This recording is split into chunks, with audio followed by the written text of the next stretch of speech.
এবার একটু আপনারা আমাকে বলেন, এই যে ফ্যাশন ট্রেন্ড টাইম আছে, ঈদ উপলক্ষে যে আপনাদের এখানে যেটা আসছে, ট্রেন্ডটা কি? ট্রেন্ডটা কি আসলে এই পর্যন্ত আমি যতটুকু দেখেছি, ট্রেন্ডটা আসলে এক একটা হাউসের এমনি সক্রিয় থাকে, সে তার মতো করে কাজ করে। আপনার আলোকেই বলেন। আচ্ছা, বিশ্বরং মানে আমার কাজের ধরনটা হচ্ছে ব্রাইট কালার নিয়ে কাজ করি। আর সেক্ষেত্রে মানে ডিজাইনের প্রধান অংশ হচ্ছে রং নির্বাচন। যেহেতু গরম এবং বর্ষার মধ্যে ঈদ, তো সেই জন্য আমাকে বুঝতে পারছেন ব্লু কালার পরে আছি, তো ব্লুর কম্বিনেশনটা খুব বেশি রেখেছি। আর কাজ করার আগে চেষ্টা করেছি যে আপনার চিন্তার ক্ষেত্রে আমার রংটা কি আপনার এর মধ্যে পড়ে? এটা জি অবশ্যই পড়বে, কারণ বর্ষাকালে ফুলও ফুটে যেগুলোর মধ্যে রং থাকে। তো সেই জন্য হচ্ছে যে আরামটা ফিল করেছি বেশি, কারণ অনেকেই মনে করি ঈদ মানে হচ্ছে অনেক গর্জিয়ে জবরজং, অনেক ঝাঁকানাকা। এটা আসলে আমি মনে করি না, কারণ আমি মনে করি যে আরামটা অনেক জরুরি একটা মানুষের পোশাকে থাকা উচিত। আর যেহেতু প্রচন্ড গরম বা বৃষ্টি যে কোনো একটা থাকতেই পারে ঈদের দিন, অনেক সময় আমরা দেখেছি যে ঈদের জামাতেও গিয়ে আপনার প্রচুর বৃষ্টি হয়ে যায়। তো সেই জন্য আমরা কাজটাকে দুই ভাগই ভাগ করি। সন্ধ্যার পর একটা রাতে অনেক পার্টি থাকে, সেটার জন্য হয়তো এক ধরনের পোশাক করি যেগুলো সিল্ক ম্যাটেরিয়াল, আর যেগুলো দিনের বেলা পরে আর যেগুলো দিনের বেলার জন্য। এটা কিছু এই কারণে যে না রাতের পার্টির জন্য না গর্জিয়াস না, এটা অনেকের ধারণা।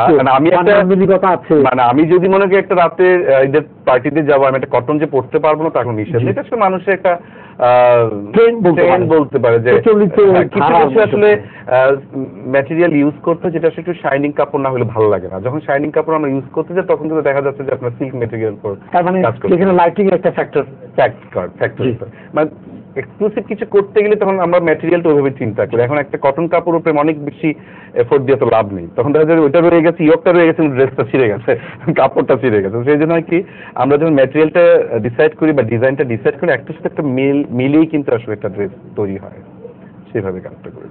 আপনি বলবেন একটু আপনার সাদা কালো, এবার উনি তো ওনার কথা বলবেন যে আমরা ব্রাইট কালারকে ইয়া করি, যে একটা হলো গরমের সময়, 2 নম্বর হলো বৃষ্টি মৌসুম, এটাকে খাবার আপনার এটাকে আপনাদের থিমটা কি? আমাদের হয় কি যে আমরা তো যেহেতু দুটি কালার নিয়ে কাজ করি, সাদা এবং কালো, আমাদের এই দুটি কালারের পাশাপাশি আমরা আসলে সবসময় উৎসবকে কেন্দ্র করে আসলে একটি বিষয় ভিত্তিক ডিজাইন চিন্তা করি। আপনাকে আমি একটু ইয়ে করি বলি, সেটা হলো কেন সাদা কালো? এর আসলে খুব গভীর পোশাকের যে নান্দনিকতা আছে, ছোঁয়া আছে, মানুষ সবসময় পোশাকের ক্ষেত্রে, উৎসবের ক্ষেত্রে মানুষ নানা রঙের, নানা বর্ণের পূর্ণিল সাজে সাজতে চায়। সেক্ষেত্রে কেন একজন ক্রেতা এই সাদা কালোকে বেছে নেবে?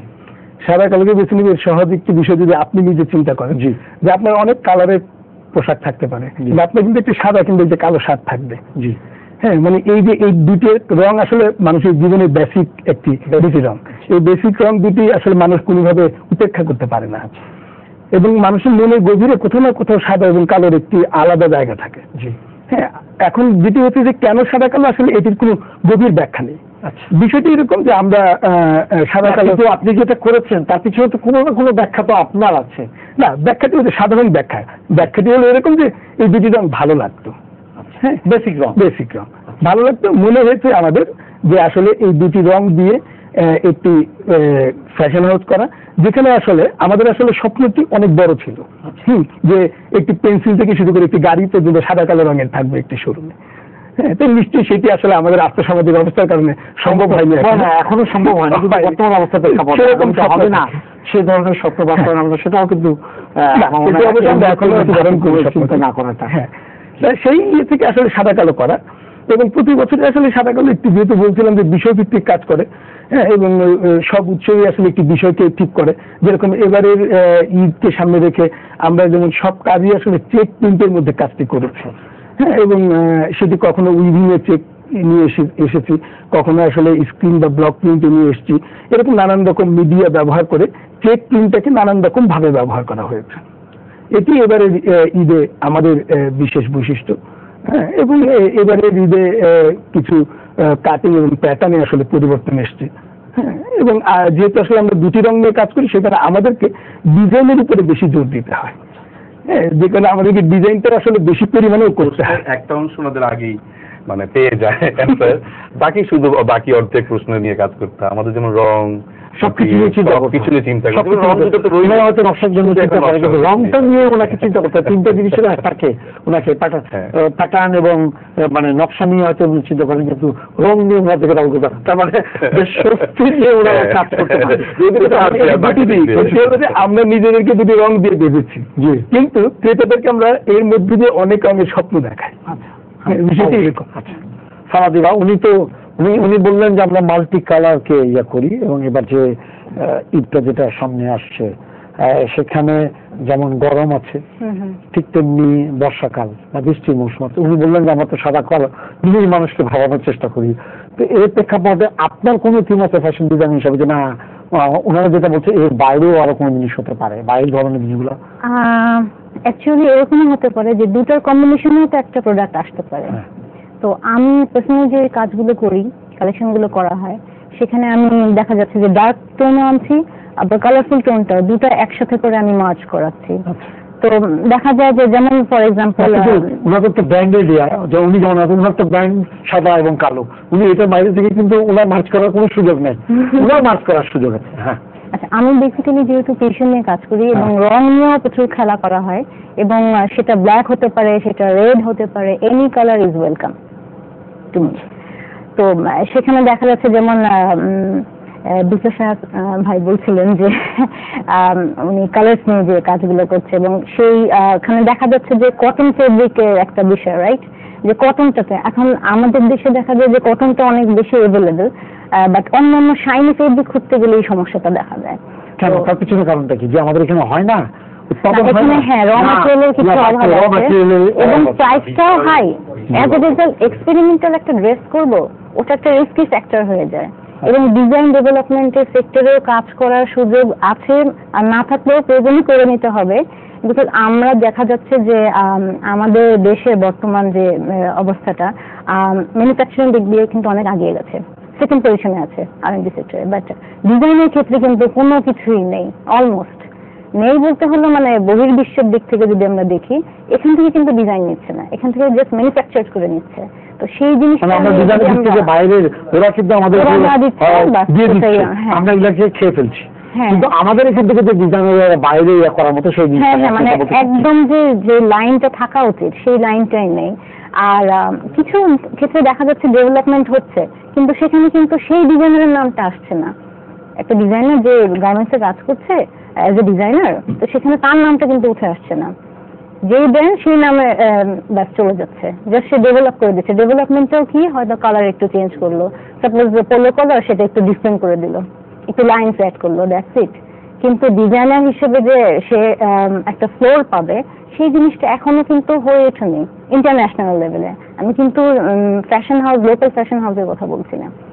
তো ওই ক্ষেত্রতে যদি একটু কাজ করা যায়, ডিজাইন ডেভেলপটা যদি করা যায়, তো আমি বর্তমানে এই জিনিসটা নিয়ে চিন্তা ভাবনা আছে এবং এটার সাথে কাজও করা হচ্ছে। ব্যক্তিগত উদ্যোগে আমি কিছু স্কিল ডেভেলপমেন্টের কাজ করছি এবং কিছু এনজিওর সাথে আমি ইনভলভ হচ্ছি, যাদের আমি ডিজাইনের ট্রেনিংটা আমি দেবো, সো দ্যাট তারা এই ধরনের প্রোডাক্ট প্রডিউস করতে পারে যেগুলো বাইরে এক্সপোর্ট করা যাবে, বাইরে যেন একটা মার্কেট ক্রিয়েট করা। আপনি যেটা বলতে চাচ্ছেন যে ইন্ডিভিজুয়ালি এতে পারফর্মার যেটা ডিজাইন, জিনিসপত্রের সঙ্গে আমাদের দেশীয় ব্র্যান্ড হয়ে গেছে, আমরা এটা করছি, এই জায়গাতে এই সমস্যাটা নাই। কিন্তু বাইরে যখন প্রোডাক্ট আমাদের যাচ্ছে শুধুমাত্র বাংলাদেশ নামে যাচ্ছে, এখানে যে ডিজাইনার যিনি এটা তার কোনো নামটা হারিয়ে যাচ্ছে, থাকছেই না। আচ্ছা, কিন্তু আমাকে একটা জিনিস বলেন, আপনি কি মনে করেন আমাদের দেশে যে এখন যে ফ্যাশন হাউস আছে বা ব্র্যান্ডেড ফ্যাশন ইয়েগুলো যেটা আছে, এটা পর্যাপ্ত আমাদের মার্কেটের তুলনায়? মার্কেটের তুলনায় আমরা যদি আমাদের তো 16 কোটি মানুষ, সেই হিসেবে দেখতে গেলে তো কিন্তু আসলে ইটস নট এডিকুয়েট। কিন্তু যেটা হচ্ছে যে ওয়েস্টার্ন ইনফ্লুয়েন্স এখানে কাজ করছে, পার্শ্ববর্তী দেশের ইনফ্লুয়েন্স কাজ করছে, তো অ্যাজ এ রেজাল্ট তারা দেখা যাচ্ছে যে ওই ধরনের প্রোডাক্টগুলো বেশি কিনে ফেলছে। এমনও হচ্ছে ঈদের সময় কিন্তু দেখা যাবে যে ইন্ডিয়ান একটা, আমি নাম বললামই, হ্যাঁ তো ইন্ডিয়ান আছে, ঠিক আছে, আমি যখন দেশের নাম নিচ্ছি অনেকে কিন্তু সবভাবে দেখছে না, কারণ আমাদের এই সম্মানটা, আমাদের যে সম্মানের জায়গাটাকে ওইভাবে আমরা উপরে করতে পারছি না বিদেশি। এটা কি আগ্রাসন বলা যেতে পারে?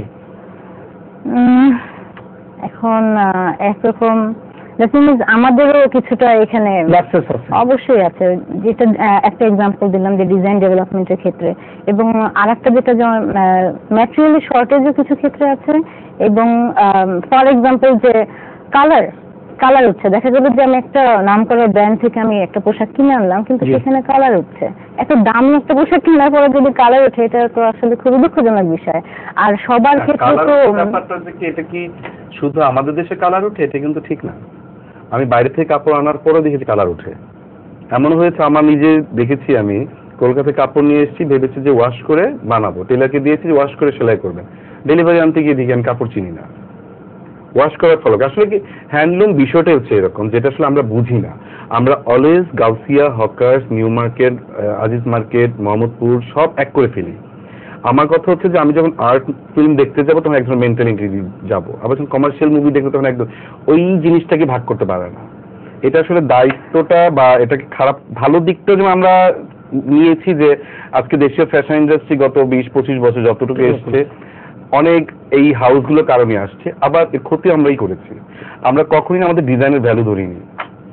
অলওয়েজ আমি ফাইন আর্টসের MFA করা একটা ছেলে, যেই সময়টা আমি আমার এই ফ্যাশন হাউসে দিয়েছি, সেই সময় যদি আমি আর্ট সেক্টর পেন্টিং করতাম, আমার একটা পেন্টিং তো 1 লক্ষ টাকা সেল করা যাবে, কিন্তু আমার একটা ডিজাইন করা শাড়ি কিন্তু 1 লাখ টাকা কেউ কিনবে না। কারণ হচ্ছে এখন আমার ভ্যালুটা আমি কখনোই ধরিনি। আমি স্টুডেন্ট অবস্থায় 50,000 টাকা আমি আমার পেন্টিং বিক্রি করেছি, আবার স্টুডেন্ট অবস্থায় আমার শাড়ির দাম ছিল 1200 টাকা। আমার মেধা, আমার শ্রম, আমার ট্যালেন্ট সব একই সঙ্গে। কারণ এখানকার মানুষ, আমরা যখন চারুকলায় পড়েছি, গ্যালারিতে খুব খুশি হতাম যদি কোনো ভিজিটার এসে বলতো এটা কে এঁকেছে, জিজ্ঞেস করে খুশি হতাম, তার ধারণা থেকে কেউ একজন আঁকে, এই মেন্টালিটিও নেই। আরেকটা জিনিস আমার কাছে মনে হয় কি, যে এই স্যাটেলাইটের যুগে টেলিভিশন অনেক বড় একটা ব্যাপার। আপনি high society, middle class, low class সবই খেয়াল করে দেখবেন কি, মানে আমাদের চ্যানেলগুলো এমন ভাবে আমাদের ভিতরে ঢুকে গেছে, মানে আমাকে দেখতে হবে যে ওই স্টার প্লাসের মুভির মধ্যে দেখবেন যে একটা ফ্যামিলির মধ্যে 10টা ভাই থাকে, 10টা বউ থাকে, ভাইগুলার কোটি কোটি টাকার সম্পত্তি, কেউ কাজ করে না, সবাই ঘরেই থাকে, বউদের ঝগড়া মিটা, এবং তারা সবাই দেখবেন শেরনি পরে বসে থাকে। অলওয়েজ আমি আমাকে শেরনি রূপেই দেখতে চাই, আমাকে কেন ওর মতো দেখতে হবে? আমার বাংলাদেশ, আমার একটা পরিচয় আছে। আমি কিছু আমাদের ছোট যারা ফ্যাশন ইন্ডাস্ট্রিতে এখন পড়ছেন ভাই বোনদের সাথে কাজ করেছি আমাদের FDCB থেকে, তারা বলেছে যে প্রথম মিটিংয়ে বলেছে যে কাপড়গুলোই তো চিনি না, খাদি কোথায় পাবো, খদ্দর কোথায় পাওয়া যায়। তারা কাজ যে করবে এবং তাদের যে ইনস্টিটিউট থেকে লেখাপড়াটা করানো হয়, আমি যতটুকু আমার অভিজ্ঞতা আছে, ভুলও বলতে পারি, তাদেরকে শুধু সোর্সটাও দেওয়া হয় না যে তুমি খদ্দর নিয়ে কাজ করো, ওদেরকে প্রথমে সেখানে গ্রাউন্ড নিয়ে কাজ করো। তো এই জায়গার মধ্যে একটা ঝামেলা আছে। আর এই যে বলছে যে অলওয়েজ আমাদেরকে দিচ্ছে, আমরা জাস্ট টেইলারিং করে ওদেরকে দিচ্ছি, কখনো কি কেউ চেষ্টা করে যে আমাদের একটা শখের হাড়ি বা লক্ষ্মীশ্বরা দেখায় ওদেরকে, ওদের পছন্দ হয় কিনা? আমার মনে হয় না খুব একটা চেষ্টা করে। ওদেরটা দিচ্ছে, আমরা গিলছি বা দিচ্ছি, দিয়ে দিচ্ছি, আমাদের চেষ্টাটা কিন্তু নেই। কারণ আমি যদি আমার একটা শখের এই লক্ষ্মীশ্বর, আমার ফরেনাররা কিন্তু আমার শখ এসে কেনে, তারা মুগ্ধ হয়। এবং আমাদের দেশে অরণ্য বলেন, যাত্রা বলেন, অনেক হাউস আছে যারা এই ধরনের কাজ করে। আর কি ফরেনাররা ভিড় করছে না? তো করছে মানে হচ্ছে তার মধ্যে ওখানে টেস্ট আছে, যেটা সে ফরেনার এসে প্রথম খোঁজ করে এটা এরা কোথায় আছে। তার মানে আমরা কখনোই চেষ্টা করি না যে আমাদের, হ্যাঁ, যে আমাদের যে ঐতিহ্য আছে, আমাদের যত কিছু আছে, যেগুলি নিয়ে আমরা, আমাদের পহেলা বৈশাখ আমাদের এত হিট কেন হয়? আমার কথা হচ্ছে পহেলা বৈশাখ যদি আমরা বাম্পার করতে পারি, কিন্তু আমরা ঈদে আমরা এসে থেকে যাচ্ছি। হ্যাঁ, তখন আমাকে একটা ফোন আছে, দর্শক আপনার পরিচয় দিয়ে প্রশ্ন করুন। হ্যালো জি, আসসালামু আলাইকুম। ওয়ালাইকুম আসসালাম। আমি লুতুর রহমান বলছি, বিরাজসার ব্রাহ্মণবাড়িয়া থেকে। সম্মানিত প্যানেলের কাছে আমার বিনীত প্রশ্ন হলো, পুরুষের যে ঈদের পোশাক আমরা পরি, পাঞ্জাবি, পাজামা এবং লুঙ্গি, পাঞ্জাবির ক্ষেত্রে গত কয়েক বছরে কিন্তু একটা রিভলিউশন হয়েছে ফ্যাশনের দিক দিয়ে। পাজামার ক্ষেত্রেও কিছুটা মডার্ন ফ্যাশন প্রয়োগ করা হয়েছে, কোমরে আটকানো হয়েছে এবং সাইড দিয়ে পকেটও আছে। আমি লুঙ্গি সম্পর্কে বলতে চাই, যেমন ভাতে মাসে বাঙালি, এরকম গ্রামের বেশিরভাগ মানুষই কিন্তু পাঞ্জাবির সাথে লুঙ্গি পরে, শার্টের সাথে লুঙ্গি পরে। তো আমাদের তরুণ প্রজন্ম বিশেষ করে লুঙ্গি পরতে চায় না, যে কোমরে যে গিরু দিতে হয়, তারপরে নিচে সমানভাবে ঝুলে থাকে না। এখানে কোমরে কোনো একটা মেকানিজম করা যায় কিনা, বুতাম কিংবা রাবার দিয়ে আটকানো যায় কিনা, এবং নিচে যেন সমানভাবে ঝুলে থাকে, কোনো একটা ফ্যাশন করা যায় কিনা। সম্মানিত প্যানেলের কাছে এটা আমার বিনীত। আপনাকে ধন্যবাদ যে উনি কিন্তু একটা ভয়াবহ প্রশ্ন চমৎকার না, কিন্তু কিন্তু এটা খুব চমৎকার একটা ইয়া যে উনি বলছেন যে ঠিক আছে পাঞ্জাবি হচ্ছে, পায়জামা হয়ে যাচ্ছে, সবকিছুর মধ্যে আধুনিকতার ছোঁয়া করে গেছে। যখন আমি এটার কোমরের মধ্যে একটা বেল বা একটা হুক করে ফেলবো লুঙ্গিটাকে, তখনই একটা ইয়াং ছেলে বলবে কি মাঝখানটা কেটে দিয়ে এটাকে ভাগ করে ফেলেন, তখন এটা হয়ে যাচ্ছে কি ট্রাউজার হয়ে যাচ্ছে। এটাই তো চাবে, কারণ ও এইটুকু যখন কন্ট্রোল করতে পারে না, ওই জায়গাটা কিভাবে কন্ট্রোল করবে? তো সেই জন্য হচ্ছে এটা চর্চা। তো এখন ওরা তো অভ্যস্ত, যারা এটা পড়ছে, যারা গ্রামে গঞ্জে, এখন আসলে গ্রামে গঞ্জে কাশির বউ দেখা সালোয়ার কামিজ পরে, যিনি তার যার হাজবেন্ড শাড়ি বোনায় তার ওয়াইফ দেখছে সালোয়ার কামিজ পরে উঠানে কাপড় ঝুলাচ্ছে। তো জিনিসটা হচ্ছে যে সময়, প্র্যাকটিস এবং এটা আসলে নির্ভর করে যে এখন তো আসলে কজন মাকে দেখবেন যে আঁচল দিয়ে বাচ্চার মুখ মুছায়, ওড়না দিয়ে মুখ মোছাই দিচ্ছে। তো সেটা হচ্ছে কি এখন আমি জোর করে তো লুঙ্গি পরাতে পারবো না, আমি লুঙ্গিও পরতে পারি, আমি প্যান্টও পরতে পারি। তো একটা মানুষের যদি তার এইটুকু লুঙ্গি গিরোদের প্র্যাকটিস না থাকে, না পরাই ভালো। আমার জোর করে লুঙ্গি পরানো তো প্রয়োজন নেই, পড়া উচিত না। আমি যাতে অভ্যস্ত হব না সেটা কিন্তু করার কোনো প্রশ্ন ওঠে না। প্রত্যেকটা জিনিস আলাদা সৌন্দর্য আছে। কিন্তু অর্গানিক ওয়েও তো অ্যাড করা যায়, যেমন রেডিমেড শাড়িজও আছে, মানে কুচি দিয়ে পরাই লাগবে না, সেই কনসেপ্টটা নিয়ে কাজ করা যায়। আমাদের যে মার্কেট, হ্যাঁ, যেমন উনি একটা কথা বলেছেন, হ্যাঁ এটা আমিও চিন্তা করেছি এখানে ঢোকার আগে, যে পয়লা বৈশাখটাতে পুরোপুরি আমাদের মার্কেটটা থাকে। যেমন বছর 3 আগেও কিন্তু এখন যেভাবে উৎসবটা হচ্ছে, যদি এখন আমাকে জিজ্ঞাসা করা, যে কোনো মানুষকে জিজ্ঞাসা করা আমাদের দেশের সবচেয়ে বড় উৎসব কোনটা, তাহলে এটা পয়লা বৈশাখী বলবো। এটা কিন্তু এখন স্টাবলিশ হয়ে গেছে যেভাবে হোক। আগে হয়তো বৈশাখী কিছু লোক ছিল যারা বৈচিত্র্যের মধ্যে ঢুকতে, এখন কিন্তু প্রতিটা মানুষই ঢুকে। এবং পয়লা বৈশাখের সেলও অনেক ভালো, এবং ওই জায়গায় অন্য কোনো কাপড়ের বা অন্য কোনো বিদেশি কোনো জিনিসের ইয়া নাই, কারণ যে আমাকে স্বদেশী হতে হবে, এরকম একটা ধ্যান ধারণা থেকে এটা হয়ে গেছে। কিন্তু সেই ধ্যান ধারণাটা একটু সামনে কেন আসে না ঈদের ভিতর? আচ্ছা, যেটি বিষয় থেকে আমি একটু পিছন থেকে আসি, যে আলোচনাটাও চলছিল সেটাকে সূত্র ধরি, যে আমি কিন্তু মনে করি না যে বৈশাখে যা বিক্রি হয় তার চেয়ে কম ঈদে বিক্রি হয়। আমার মনে হয় আলোচনাটা একটু যদি ইতিবাচক জায়গা থেকে আমরা চিন্তা করি। আমারও আমি একটু বলি যে অলওয়েজ প্রতি বছরই আমাদের এই ধরনের প্রশ্নের সম্মুখীন হতে হয় যে বৈশাখের মতো কেন ঈদের বাজার হয় না। এটা আমিও মানি না, কারণ আমি তো জানি, আমি তো প্রোডাকশনটা দিই, আমার কি সেল হয় আমি কিন্তু জানি, আমার কিন্তু বৈশাখে কোনো কম হয় না। এখন কথা হচ্ছে যারা পড়ছে না, এই সমস্যাটা কিন্তু তার না, কিন্তু আমি কিন্তু আসলে সমস্যা মনে করি না। সমস্যা মনে করি না কেন, অন্য অর্থে বলি যে সেটা হলো কি, যে আমি কি আসলে 16 কোটি মানুষের জন্য পোশাক তৈরি করছি না। মানে এখানে চিন্তা করতে হবে যে আমরা যে পোশাকগুলো আমরা বলছি যে আমরা যে দেশীয় ফ্যাশন হাউসগুলো কি কাজ করছি, আমরা যারা রুচিবান তাদের জন্য কাজ করছি, এবং যাতে রুচিশীল মানুষ তৈরি হয় তার জন্য কাজ করছি। দুটো জিনিস পরস্পর। এখন আমি যদি আসলে 16 কোটি মানুষকে নিয়ে চিন্তা করি তাহলে হবে না। এখন সবসময় আমাদেরকে প্রশ্নটা করা হয় একটু উল্টা দিক থেকে, হ্যাঁ, যে আমি মনেই করি না যে এখনো যে বিদেশি আগ্রাসন আমাদের এখানে আছে। আপনি যদি 20 বছর আগের দিকে তাকান, আমি বলছি যে এর চেয়ে অনেক বেশি আগ্রাসন ছিল, যে যখন দেশীয় ফ্যাশন হাউসগুলোর এই মার্কেট তৈরি হয়নি। 20 বছর পর আজকে আসলে সেই মার্কেটে আসলে পরিবর্তন এসছে। এবং আমরা যে ফ্যাশন হাউসগুলো কাজ করছি, আজকে যদি আমি ধরি যে আমাদের একরকম একটা হিসাব, যে আমাদের যে অ্যাসোসিয়েশন আছে, সেই অ্যাসোসিয়েশন হিসাব অনুযায়ী আমরা মনে করি যে 4500 থেকে 5000 প্রতিষ্ঠান আছে যারা দেশীয় ফ্যাশন নিয়ে কাজ করে। এখন এই যে দেশীয় ফ্যাশন নিয়ে কাজ করতে এতগুলো প্রতিষ্ঠান, হয়তো এটির পরিমাণ ধীরে ধীরে আরো বাড়া উচিত। এখন আমি তো চাইলে আসলে মানে কালকেই আসলে এটাকে 10,000 বা 20,000 করে ফেলতে পারবো না।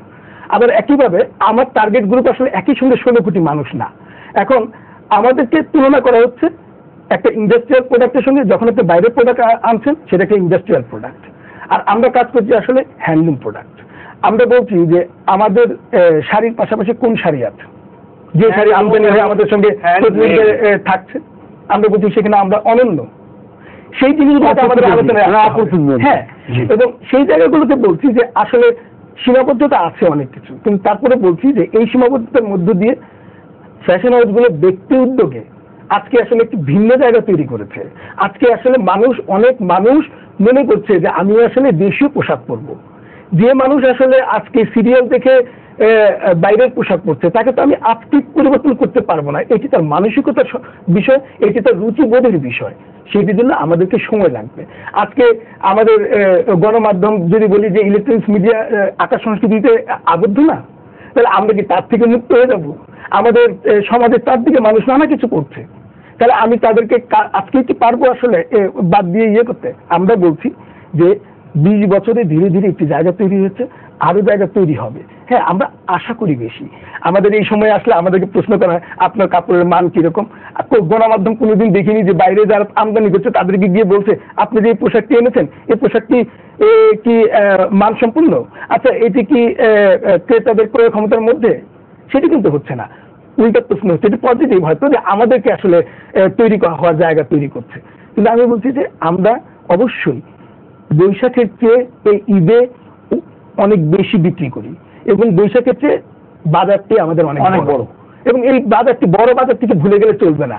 শুধুমাত্র মানে আমি তো আসলে বারবারই বলছি যে আমি আসলে 16 কোটি মানুষের জন্য কাজ করি না। হ্যাঁ, মানে আমি তো আমাদের ফ্যাশন ইন্ডাস্ট্রি 16 কোটি মানুষের কাজ করে না।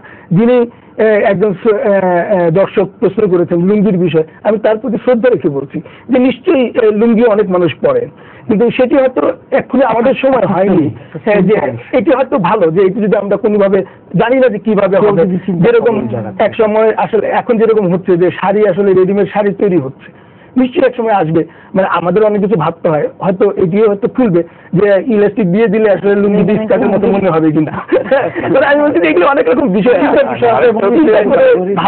আমি আপনাদের সাথে ইনক্লুড করতে চাইছি যে মানে ফ্যাশন হাউস তো একটা ক্রেতা গোষ্ঠীর জন্য কাজ করছি, এছাড়াও তো কেরানীগঞ্জ বা বিভিন্ন জায়গায় ওখানে কিন্তু বেশি কাজ হচ্ছে। কিন্তু সমস্যা হচ্ছে কি আমি দাপটের সাথে আমার লেভেলটা বিশ্ব রং লাগাচ্ছি, তার দাপটটা নেই, সেটা লেভেলটা না। আর আমাদের এখানে বাইরের ব্র্যান্ড আসছে না, মানে আমরা পরিষ্কার করে বলছি যে দেশীয় ব্র্যান্ড যে জায়গায় এসে দাঁড়িয়েছে, আমাদের প্রতিবেশী দেশের কোনো ব্র্যান্ড এখানে এসে কিন্তু আমাদের বাজারটা এখনো নিতে পারেনি। আচ্ছা ফারাবি বা উনি যেটা বললেন যেটা যে বিদেশি ব্র্যান্ডগুলো কিন্তু আমাদের ঘরের উপরে চড়া হয়ে কাজ করতে পারছে না, মানে আমরা অপ্রতিদ্বন্দ্বী হিসাবে কাজ করছি।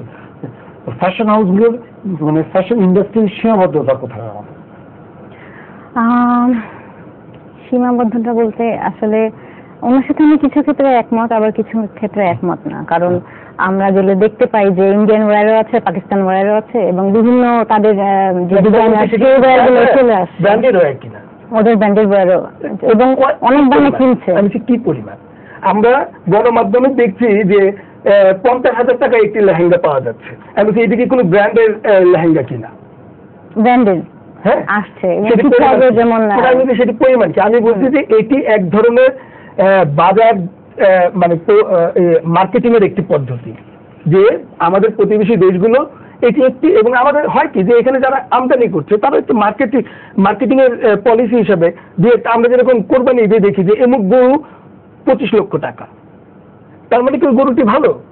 এটি প্রমাণ করে না, এটি আসলে একটি অসম প্রতিযোগিতার কথা আমাদেরকে আমি দেখেছি।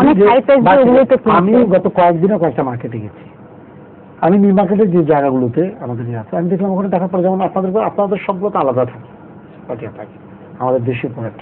আচ্ছা ওদের এখানে দেখলাম যে পরিমাণ মানে ইয়েটা মানে কোনো জিনিসের মধ্যে কিন্তু বাদ দেয়। তারপরে আমি দেখলাম যে কি জিনিসটা, হ্যাঁ, এবং ওদের অনেক বেশি কস্টলি, অনেক বেশি কস্টলি আমার কাছে মনে হচ্ছে। 2 নম্বর হলো যে বললাম না আপনি যে চারিদিকে এদিক ওদিকে বহু রকমের জিনিসপত্র লাগিয়ে রেখেছে, লাগানোর পরে জামাটার ওজন কত সেটা নিয়েও একটা ইয়ে আছে, 2 কেজি 2.5 কেজি ওজনের ইন্ডাস্ট্রিয়াল। হ্যাঁ মানে হয়ে যাচ্ছে, কিন্তু না ইন্ডাস্ট্রিয়াল কথা আমি দেখলাম যে ওদের যে ইয়েগুলো আছে আমি এটা দেখেছি। তো পুনের ইয়েতে আমি দেখলাম ওদের ব্র্যান্ডের জন্য আছে, কিন্তু যে জিনিসটা যেটা হচ্ছে যে যখন আসছে এটা কি তাহলে আপনি যে কথাটা বলছেন তাহলে কি এটা এরকম দাঁড়ায় যে মিডিয়া এই ক্ষেত্রে ঠিক মতো আমাদের দেশীয় প্রোডাক্ট এরিয়াটাকে সামনে নিতে পারছে না বা নিচ্ছে না?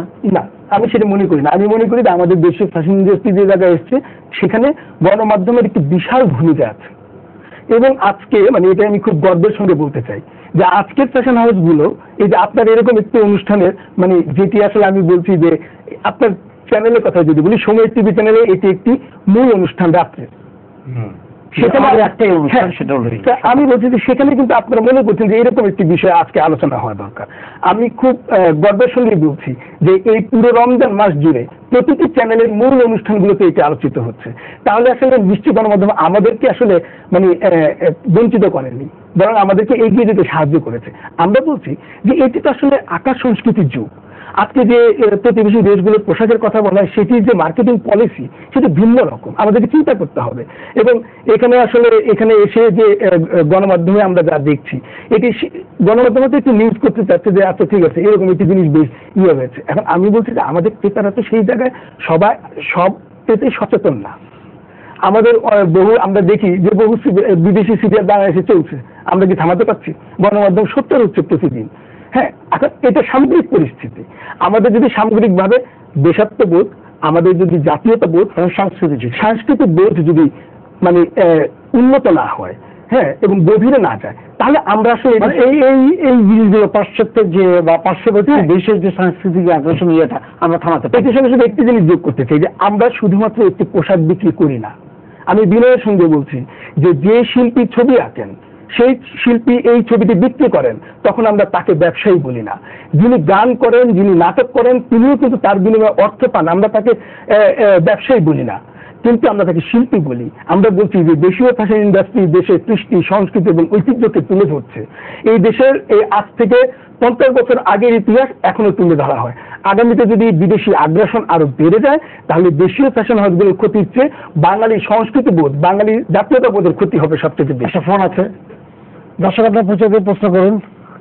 হ্যালো, আসসালামু আলাইকুম। ওয়ালাইকুম আসসালাম।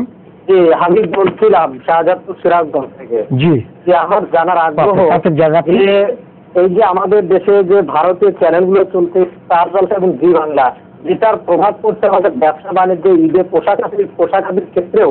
আসলে এখনকার আমাদের দেশের নাগরিকরা ভারতীয় ওই চ্যানেলগুলোর থেকে যে সমস্ত পোশাকাদি দেখছে সেগুলোর প্রতি আকৃষ্ট হচ্ছে।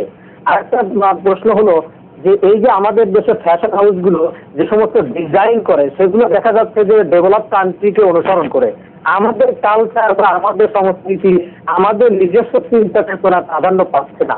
ঠিক আছে, আপনি যে কথাটা বলেছেন ফারাদিবা, আপনি বলেন, উনি বলছেন যে আমাদের ফ্যাশন ডিজাইনার যেটা বাইরে করছে সেটা আমাদের কালচারকে তুলে ধরা হচ্ছে না।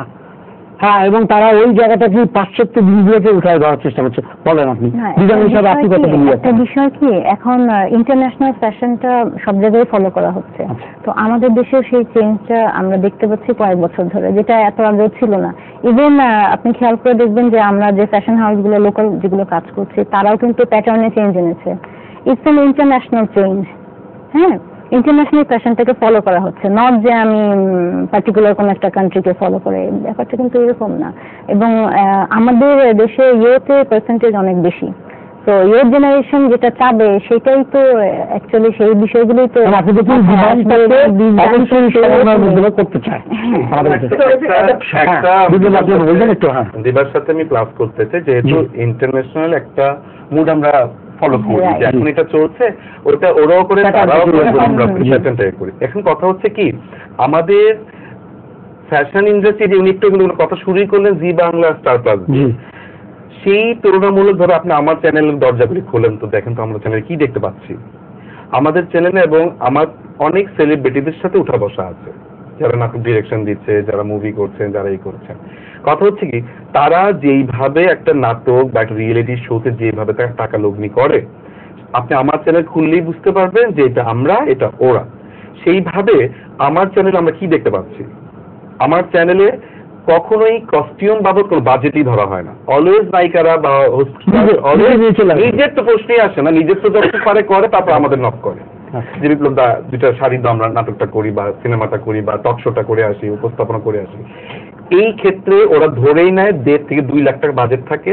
হয়তো সেলিব্রিটি, টপ সেলিব্রিটি একজন থাকবে, তার জন্য 50,000 টাকা থাকে, বাদ বাকি এরকম 22 করে একটা দেখে যে 1.5 লাখের মধ্যে একটা নাটক শেষ করে ফেলছে। আলটিমেটলি আপনি কি দেখতে পাচ্ছেন? এবং অলওয়েজ নাটকদের আমরা মজাও করি অনেক সময় স্টুডিওর সময়, যে অলওয়েজ তো তারা গরিবের ক্যারেক্টার করে এখানে একটু বড়লোক সাজ আমাদের ফটোশুটের মধ্যে। তো সেক্ষেত্রে তারাও বোঝে এটা, যে বাজেট কমানোর জন্য কাহিনীকে অলওয়েজ গ্রামের দিকে নিয়ে যাচ্ছে। আপনি দেখবেন জি বাংলা একটা গ্রামের চরিত্র অনেক গোছানো থাকে, তারা ঘুমাচ্ছে, পড়ছে বা বিধবা যাই হোক, কিন্তু সে খুব টপ টিপ। যেটা হচ্ছে কি, আমরা ওই চকচকে ভাবটা এখনো স্ক্রিনে আনতে পারছি না, কারণ হচ্ছে আমাদের মূল যা আমরা দেখি, আমি দেখতে পাচ্ছি যে ও বরযাত্রী যাচ্ছে, 3 মাস ধরে বরযাত্রী যাচ্ছে, আমরা হা করে দেখছি বরযাত্রীও যাওয়া শেষ হচ্ছে না। গল্প কিন্তু খাচ্ছি আমি বসে বসে, জি বাংলা বা ইয়ে বলেন, কিন্তু আমার দেশের নাটকে আপনি ল্যাঙ্গুয়েজ বলেন, অবস্থা খুবই খারাপ অবস্থা। ডায়লগ বলে থাকে। হ্যাঁ, তো সেই ক্ষেত্রে টোটাল থেকে আপনি ফ্যাশন ইন্ডাস্ট্রিকে দোষটা দিতে পারছেন না।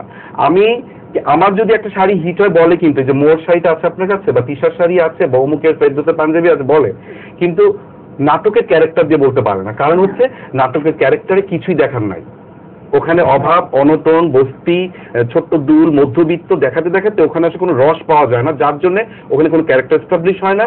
এবং আমি যতটুকু জানি যিনি ওখানে অ্যাক্টিং করেন তিনি নিজে ওই নাটক দেখেন না। চমৎকার। আচ্ছা, আপনারা একটু আমাকে বলবেন সরকারের কাছ থেকে, মানে সরকারের মানে সার্বিকভাবে কোনো সহায়তা মানে এই ইয়াতে আপনারা কতটুকু পান? মানে খুব দুঃখের বিষয় বলছি যে সেটি হলো যে আসলে এই সেক্টর নিয়ে আসলে সরকার কিংবা রাষ্ট্রীয় পর্যায়ে আসলে কি ভাবে আমাদের কোনো সময় কোঅর্ডিনেশন মিটিং বা ডাকার জন্য বেশি না, সেগুলো আসলে কখনোই হয় না। আমরা নানানভাবেই তাদের কাছে আসলে যাওয়ার চেষ্টা করি। এবং একটু বিষয় হলো কি যে আমরা এই সুযোগে বলতে চাই যে আসলে এই দেশীয় ফ্যাশন ইন্ডাস্ট্রিগুলো আসলে আমাদের ব্যক্তি উদ্যোগে আসলে একটা জায়গা তৈরি হয়েছে। এখন সময় এসছে রাষ্ট্রের এটিকে সুরক্ষা করার। এখন কিন্তু ব্যক্তি মানুষগুলো আর এটিকে সুরক্ষা করতে পারবে না। এখানে কিছু নীতিমালার প্রতিযোগিতার ব্যাপার আছে, আমরা একটু অসম প্রতিযোগিতায় আর্থিক ব্যাপারটা, আর্থিক ব্যাপার। জিনিসপত্র আমি ব্যাংক লোন নিতে গেলে আমাকে আসলে অন্যান্য ব্যবসায়ীদের মতো ব্যাংক লোন নিতে হয়। আমি আসলে আজকে যে এই বিষয়টা তার মানে বাড়তি যে সুবিধাগুলো যে শুল্ক রিয়াতের যে ব্যাপারটা থাকে বা এই জায়গা নেই। এবং দ্বিতীয়ত কথা হলো ধরেন যে একটি বড় বিষয় যে আজকে ধরেন যে আমরা 1 বছর ধরে ঈদের প্রস্তুতি নিয়েছি নানানভাবে। আমরা বলছি যে এখানে আসলে আমাদের গ্রামের একেবারে সাধারণ মেয়েরা আসলে এটাতে কাজ করেন, তারা সবাই মিলে কাজ করে কতগুলো প্রোডাক্ট রেডি করেছি না। দেখা যাবে যে বাইরে থেকে সব বৈধ পথে যা আসছে তার চেয়ে 5 গুণ বেশি অবৈধ পথে আসছে। আমরা বলছি যে মুক্তবাজার অর্থনীতিতে আমরা প্রতিযোগিতা করতে চাই, কিন্তু সেটি সুস্থ প্রতিযোগিতা, সেটি অসম প্রতিযোগিতা নয়, অন্যায্য প্রতিযোগিতা নয়। আমরা একটি অসম এবং অন্যায্য প্রতিযোগিতা। এবারই বলা হচ্ছে যে বাইরে থেকে যতটুকু বৈধ পথে আসছে তার থেকে অনেক বেশি অবৈধ পথে এবং এখানে সুযোগ করে ঢুকে গেছে। এবং এই যে ঢুকে যাচ্ছে তাতে কি হচ্ছে, আমরা দেখেছি যে হোটেলে বসে লোকজন বিক্রি করছে, যারা বাইরে পোশাক আছে তারা হোটেলে বসে বিক্রি করে। আমি এখানে একটু বলি, রিসেন্ট একজন সেলিব্রিটি উনি কলকাতা গিয়েছিলেন, তখন গিয়ে কেনাকাটা করছেন, তখন উনি আমাকে বললেন নাকি ফিরে এসে বলছেন, তো বুঝি কি অবস্থা আপনার বিজনেস কেমন চলছে? ওরা দিদি ভালোই চলছিল, তো বাংলাদেশের দোকানগুলা কিছু ব্র্যান্ডের দোকান যে আপনারা জানেন নামগুলো, এটা নাম নিয়ে বলছে যে খুব ভালো করছে না, তবে ভাবিজিরা যে আসছেন তারা খুব ভালো করছেন। যেহেতু আপনাকে 6 মাসের ভিসা দিচ্ছে, 1 বছরের ভিসা দিচ্ছে, আসছে যাচ্ছে ছবি তুলছে অনলাইন করে, মানে একটা বাজে একটা সিচুয়েশন তৈরি করাটা। ভাবিজিরা মানে হচ্ছে বউ বেটিরা যারা ঘরে বসে বিজনেস করছে, তাদের বিজনেস এখন রমরমা, কারণ তারা আপনার লাগেজ পার্টি। এই যে ভিসাগুলাকে 6 মাস করে দেওয়াতে মানে পজিটিভ যেমন আছে, নেগেটিভও আমার মনে অনেক বেশি। লাগেজ পার্টি বেড়ে গেছে। আপনার আজকে ঈদে তো একটা কারখানা খুলে বসেছে এখানে ঈদের সেন্টারে, যে যারা ঈদে যাবে একটা বিরাট আগ্রাসনের জায়গা হয়েছে। নর্মালি একটা ভিসা 3 মাস 6 মাস 9 মাসে পাওয়া যায় না, যারা মেডিকেল ট্রিটমেন্ট বা কাজের জন্য যায়, অথচ এই জায়গাটাতে তারা রাস্তা খুলে দিচ্ছে। এবং এটি কিন্তু আমাদের মানে এটা বলছি যে এটি যদি আসলে আইন শৃঙ্খলা বাহিনী তারা যদি লক্ষ্য রাখেন, যদি রাষ্ট্রীয় পর্যায়ে সংশ্লিষ্ট মন্ত্রণালয়গুলো লক্ষ্য রাখেন, তাহলে দেখবেন যে এই বিষয়গুলো আসলে কিভাবে ঘটছে। এই যে ঈদের মেলা নামে যে জায়গাগুলো, যেগুলোতে মেলা হচ্ছে, মিনাবাজার নামে যেগুলো হচ্ছে, সেখানে গিয়ে দেখবেন যে বাইরের জিনিসগুলো আসলে মেলাগুলো বিক্রি হচ্ছে। আমরা কি আসলে পারি কলকাতায় গিয়ে এরকম একটি মেলা করতে? আমরা কি পারি কলকাতায় হোটেলে গিয়ে কোনো প্রোডাক্ট বিক্রি করতে? তাহলে আমার দেশে কেন আসলে এটি হবে? আমরা তো এটি বললে অনেকে ভাবে যে আমরা বোধহয় প্রতিযোগিতা যেতে চাই না। আমরা বারবার বলছি যে আমরা একটি